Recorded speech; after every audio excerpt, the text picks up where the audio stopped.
I never expected a casual Friday night to become a test of everything I thought I knew about my marriage. Emma had invited her friends over for a small gathering. Nothing too extravagant, she said. I was tired from work, eager to relax, but agreed to stay. It was our home after all, and I wanted to be part of her evening, even if it was just in the background. The house was buzzing with laughter, clinking glasses, and snippets of music from the living room. I settled into the sofa, sipping a beer, trying to blend in with the hum of chatter. That's when I noticed it. The way Emma moved closer to one of her male friends, Jake. They laughed at the same joke, leaned into each other, their faces dangerously close. I told myself to stay calm. Maybe I was overreacting. Then it happened. She kissed him. Not a quick, casual peck, but one that lingered for a heartbeat too long. Captured by a smartphone as part of a TikTok video she apparently thought would be funny. I felt my stomach drop. My jaw tightened. For a split second, everything froze. Friends who were filming laughed, thinking it was part of the act. But I knew exactly what it meant. I tried to speak, but my voice caught in my throat. Emma turned, her smile bright, eyes sparkling with mischief, completely unaware, or pretending not to notice, the storm she just ignited in me. Relax, she said, waving a hand. It's just a joke. Don't be so sensitive. I blinked, my mind racing. A joke? My wife, the woman I trusted, kissed another man and called it a joke? The casualness of it made it worse. It wasn't about the act, it was about the disregard, the message it sent. That single gesture, framed as humor, felt like a betrayal too sharp to ignore. I stood slowly, setting my beer down. I wanted to react with anger, to yell, to demand respect, but something inside me paused. The calmness I had cultivated over the years held me steady. I had to process before I acted. Not because I was weak, but because reacting in heat would escalate something that needed clarity instead. Emma, sensing my change in demeanor, tilted her head, confused. "What's wrong?" she asked, her voice playful but tinged with curiosity. I took a slow breath, measuring my words, letting her feel the weight of the moment. "Wrong," I repeated softly. "Emma, do you realize what just happened? This wasn't a joke. This was crossing a line. A line that we agreed was ours alone." Her smile faltered slightly. The room, once full of laughter and light-hearted energy, suddenly seemed smaller, as if the air itself had shifted. I could feel her friends glancing between us, uncertain now, sensing the gravity of what she had dismissed so easily. Emma's eyes widened as the weight of my words sank in. She opened her mouth, ready to dismiss me, but I cut in before she could speak. "Don't try to explain it away, Emma. A joke is funny because it doesn't hurt anyone. What you just did, kissing him like that in front of everyone, isn't funny. It's disrespectful." Her friends, sensing the tension, fell silent. The casual laughter that had filled the room vanished, replaced by a thick, uncomfortable pause.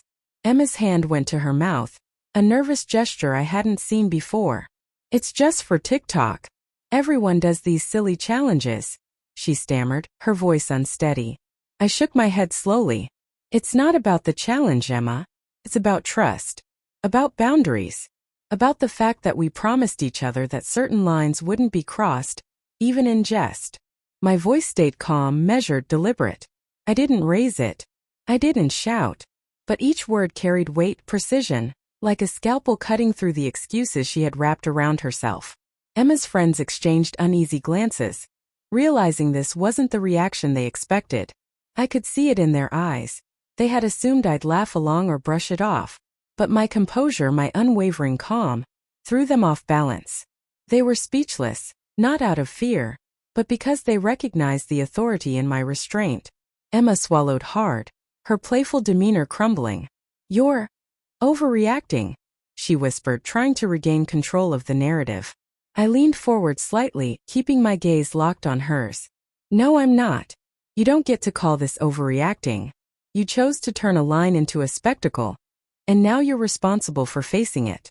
We can joke about harmless things, but this isn't harmless."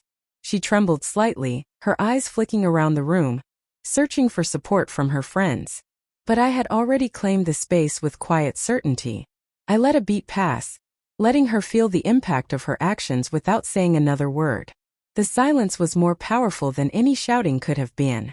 Finally, she exhaled sharply, sitting back in her chair. Her shoulders slumped, her usual bravado gone. I didn't mean to hurt you, she admitted, voice barely above a whisper. I thought it was funny. I let the words hang in the air. Funny for whom, Emma? Because it wasn't funny for me. And that's what matters. Your amusement doesn't erase the disrespect, the betrayal. Do you understand that? Her head dropped slightly, the room quiet except for the faint hum of the refrigerator. For the first time, she wasn't defending herself. She wasn't deflecting. She was hearing the truth, the calm, unwavering truth that cut through the excuses. The room stayed quiet for a long moment, heavy with tension. Emma's friends shifted uneasily, sensing the gravity of what had just happened.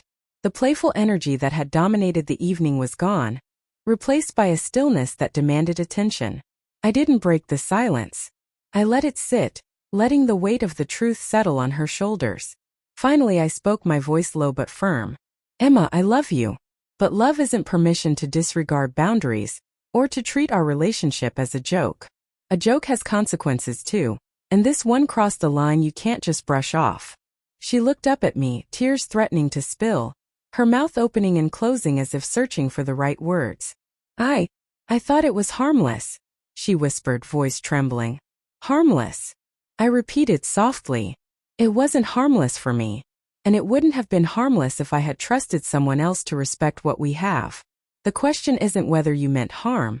It's about what your actions communicate. Tonight, you communicated disregard. That's what matters. Her eyes widened, the usual defensiveness gone, replaced with vulnerability. She finally grasped the seriousness of her behavior, not just in my eyes, but in the eyes of everyone who had witnessed it. The realization hit her like a wave. The calm clarity of my response left no room for excuses, no space to hide behind humor or deflection. I took a slow breath, softening slightly. I'm not here to punish you, Emma. I want you to understand.